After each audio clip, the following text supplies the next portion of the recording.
ሰላም ጤና ይስጥልን ክቡራትና ክቡራን ተመልካቾቻችን ከናሁ ቴሌቪዥን ለዕለተ ማክሰኞ ምሽት መጋቢት 9 2017 ዓ.ም ከሀገር ቤትና ከባህር ማዶ የተሰናዱ ስፖርታዊ ዜናዎቻችንን ከአሁኑ ሰዓት ጀምሮ ወደ እናንተ እናደርሳለን። እስከ ዜናዎቻችን ፍጻሜ ድረስ አብራችሁን እንድትቆዩ እንጋብዛለን። ከዜናዎቹ ጋር ገዛኸኝ ዱላ ቆይታ አደርጋለሁ።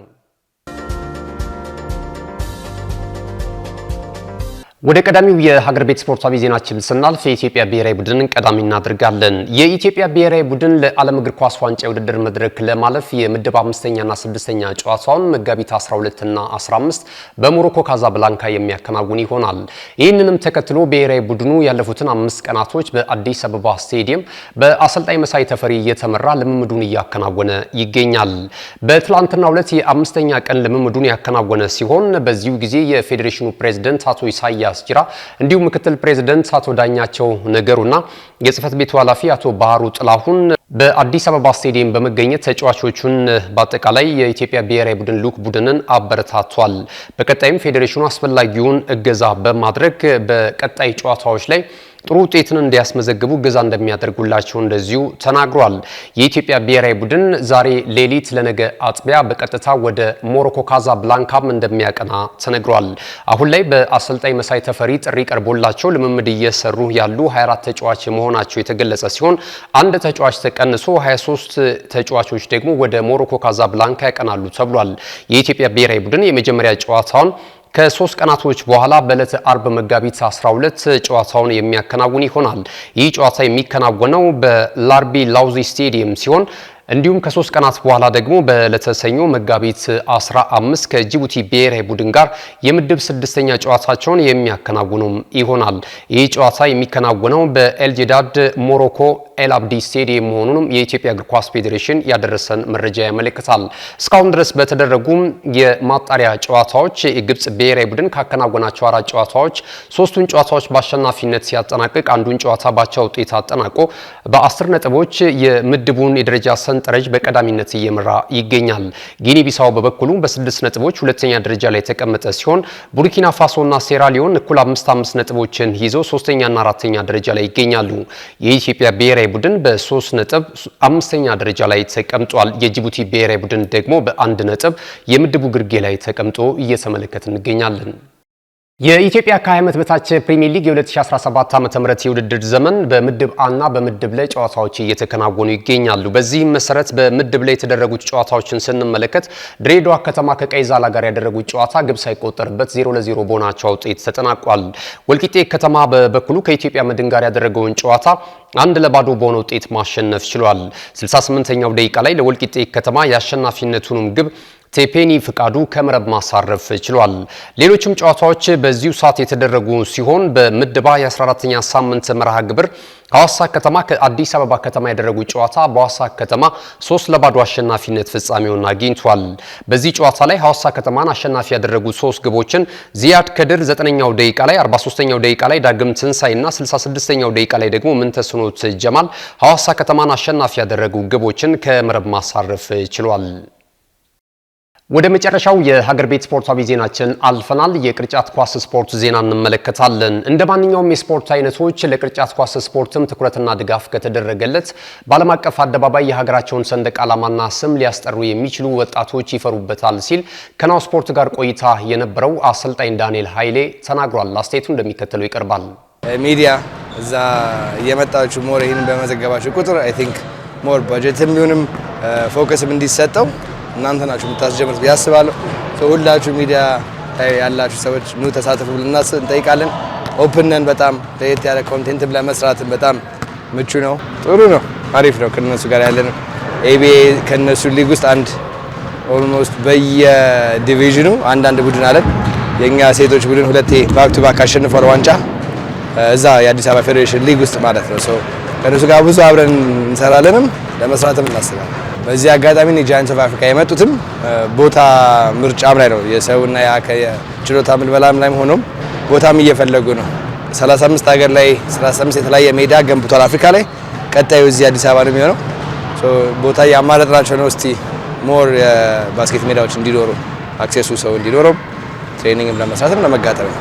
ሴቶች ላይ በጣም አሪፍ እየሰራ ነው። ለዛም ነው 2 ዋንጫ የበሉት። ኮች ዲያና በጣም ጎበዝ ሴቶች አሰልጣኝ ናት። እሷ ናት ሞር እሱን ራን የምታደርገው እና ሴቶች ልጆች ሲያድጉ ማንን መሆን ይፈልጋሉ የሚለውን ማየት አለባቸው እና ኮች ዲያና አሪፍ ኤግዛምፕል ሆናላችኋለች። እሷንም ለሚያውቁት ያውቋታል፣ ለማያውቁት ደግሞ ቼክ አድርጓት። ኮች ዲያና ባስኬትቦል የሚል ብዙ ኮንቴንት ትሰራለች። ልጆች ላይ መጀመሪያ ገና ትሬኒንግ ያስፈልጋቸዋል። ልጆች ለምን ጎበዝ ብትሆኑ አንደኛ ነገር ከስፖርት ጋር ፍቅር ሲኖርክ ነው። ያ ነገር የሚመጣው ከልጅነት ነው። እኔ በ6 ዓመቴ ነበር ባስኬት የጀመርኩት። ከዛ ነው እዚህ መጥቻ አሰልጣኝ ሆኜ የተገኘሁት እንጂ ያ ነገር ከታች ነው መጀመሪያ ያለብን። ሜዳው የተገነባ ሲመጣ ልጆችም ሲያድጉ ያኔ እነሱ የሚጫወቱበት ነው እንጂ ለዛሬ ያለ ነገር ለነገር ነው። ውድ ተመልካቾቻችን ከናሁ ቴሌቪዥን ስፖርታዊ ዜናዎቻችን እንደቀጠሉ ናቸው። ቀደም ሲል የሀገር ቤት ስፖርታዊ ዜናዎችን ወደ እናንተ አደረስን። ከዚህ ሰዓት ጀምረን ደግሞ ከባህር ማዶ የተለያዩ ወሬ ምንጮች ያገኘናቸውን ስፖርታዊ መረጃዎች ወደ እናንተ እያደረስን ቆይታ እናደርጋለን።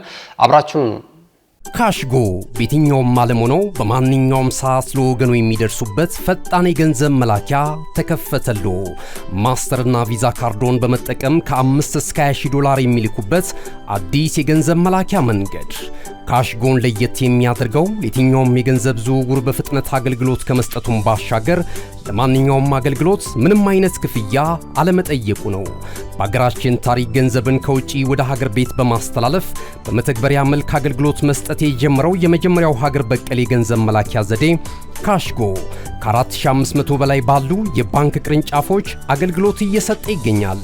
ገንዘቦን በሰኮንዶች ልዩነት ውስጥ ይፈልጉ በአካውንቶ ወይንም በእጆ ቆጥረው የሚወስዱበት ልዩ ዘዴ። በቅርቡ ሁሉንም ኢትዮጵያዊ ባለቤት ለማድረግ ጉዞ የጀመረው ካሽጎ ዛሬውኑ መተግበሪያውን በስልኮ ላይ በመጫን የአገልግሎቱ ተጠቃሚ ሆኑ። ፍጥነት መለያችን፣ ኢትዮጵያን መክፈቻችን፣ ካሽጎ ነው መላኪያችን። ካሽጎ የአዲሱ ትውልድ ብራንድ። ወደ ቀዳሚው የባህር ማዶ ስፖርታዊ ዜናችን ስናልፍ ሊዮኔል አንድሬስ ሜሲን የተመለከተውን ዜና ቀዳሚ እናደርጋለን። አርጀንቲናዊ የ37 ዓመቱ ኢንተርናሽናል ሊዮኔል አንድሬስ ሜሲ ከአርጀንቲና ብሔራዊ ቡድን ስብስብ ውጪ ስለመሆኑ እየተገለጸ ይገኛል። አርጀንቲና ብሔራዊ ቡድን በቀጣይ ለዓለም እግር ኳስ ዋንጫ የውድድር መድረክ ለመብቃት የምድብ ጨዋታውን የሚያከናውን ይሆናል። ከዚህ ስብስብ ውጪ የሆነው የኢንተር ሚያሚው ተጫዋች ሊዮኔል አንድሬስ ሜሲ በጉዳት ምክንያት እንደሆነም ታውቋል። በአጠቃላይ የአርጀንቲና ብሔራዊ ቡድን በዚህ የምድብ ጨዋታ ላይ ምድቡን በአንደኝነት እየመራ የሚገኝ ሲሆን በተጨማሪም ዲባላ የሮማው ተጫዋች ከዚህ ስብስብ ውጪ ስለመሆኑ በጉዳት ምክንያት እየተገለጸ ይገኛል። ሊዮኔል አንድሬስ ሜሲ በአሳለፍነው ሳምንት አጋማሽ በሜጀር ሊግ ሶከር ለክለቡ ኢንተር ሚያሚ ጨዋታውን ሲያደርግ ከአታላንታ ጋር ጉዳት አስተናግዶ ተቀይሮ ለመውጣት መገደዱም የሚታወስ ነው። በዛ ጨዋታ ላይ ጎል ማስቆጠሩም አይዘነጋም። የመርሲሳይዱ ክለብ ሊቨርፑል በቀጣዩ የክረምት የተጫዋቾች የዝውውር መስኮት ላይ በተለይ የፊት መስመሩን ለማጠናከር አዳዲስ ተጫዋቾችን ወደ ክለቡ ሊቀላቀል እንደሆነ እየተገለጸ ይገኛል። በዚህም መሰረት አሁን ላይ የኒውካስል ዩናይትድ የፊት መስመር አጥቂ የሆነውን ትውልደ ኤርትራዊውን አሌክሳንደር አይዛክን ለማምጣት እንቅስቃሴ ስለመጀመራቸው እየተገለጸ ይገኛል። ተጫዋቹ በዘንድሮ ዓመት ለማክፓይሶቹ ባደረገው የፕሪሚየር ሊግ ጨዋታ ብቻ 19 ግቦችን ከመረብ በማሳረፍ 5 ለጎል የሆኑ ኳሶችን ማመቻችቶ ማቀበሉ የሚታወስ ነው። ተጫዋቹ ከዚህ ቀደም ከአርሰናል ጋር ስሙ በሰፊው ሲያያዝ እንደነበረም የሚታወስ ሲሆን አሁን ላይ ግን ሊቨርፑሎች ዋነኛ ራዳራቸው ይህንን ተጫዋች ወደ መርሲሳይድ ማምጣት እንደሆነ እየተነገረ ይገኛል። አርነ ስሎት የተጫዋቹ አድናቂ ስለመሆናቸውም ከዚህ በፊት መናገራቸው አይዘነጋም። ቀጣይ ማረፊያውም ሊቨርፑል ሊሆን እንደሚችልም እየተገመተ ይገኛል። ከዛ ባሻገርም የተለያዩ ተጫዋቾችን በመልቀቅ አዳዲስ ተጫዋቾችን ለማምጣትም እንደዚሁ እየሰሩ እንደሚገኙ ተነግሯል። አርሰናል ይህን ተጫዋች ለረጅም ጊዜያት ሲፈልግ እንደነበረም የማይዘነጋ ሲሆን አሁን ላይ ግን ሊቨርፑል ይህንን ተጫዋች በከፍተኛ ሁኔታ ለማስፈረም ስራዎችን እየሰራ እንደሚገኝ የተለያዩ ታማኝ ወሬ ምንጮች በመዘገብ ላይ ናቸው። እነሆ የምስራች! የ10 አየር መንገድ የበረራ ትኬት ለውድ ደንበኞቹ በተቀላጠፈና አስተማማኝ በሆነ መንገድ እያቀረበ ያለው። በዚህም በደንበኞቹ የተመሰገነው ጉዞጎ አሁን ደግሞ ተደራሽነቱን በማስፋት ተጨማሪ ባንኮችን በማካተት ለውድ ደንበኞቹ የበለጠ አስተማማኝ ለመሆን ችሏል። የጉዞጎን አፕሊኬሽን ከአፕ ስቶር ወይም ከፕላይ ስቶር በማውረድ የመነሻና የመድረሻ ከተማዎትን መርጠው ዋጋ አወዳድረው የሀገር ውስጥም ሆነ ዓለም አቀፍ በረራ ማድረግ ካሰቡ የበረራ ትኬቶን ክፍያ በአቅራቢያው በሚገኙ ባንኮች አንድም በአካል በመሄድ ወይም በኦንላይን የክፍያ አማራጮች ክፍያዎትን በመፈጸም የበረራ ትኬቶን በእጅ ያስገቡ። ከዚህም በተጨማሪ እንደ ሁል ጊዜው ወደ ጉዞጎ የጥሪ ማዕከላችን 7473 በመደወል ከሙሉ የበረራ መረጃ ጋር የ24 ሰዓት የትኬት አገልግሎት ማግኘት እንደሚችሉ ስናበስሮ በታላቅ ደስታ ነው። ለበረራዎ ጉዞጎ።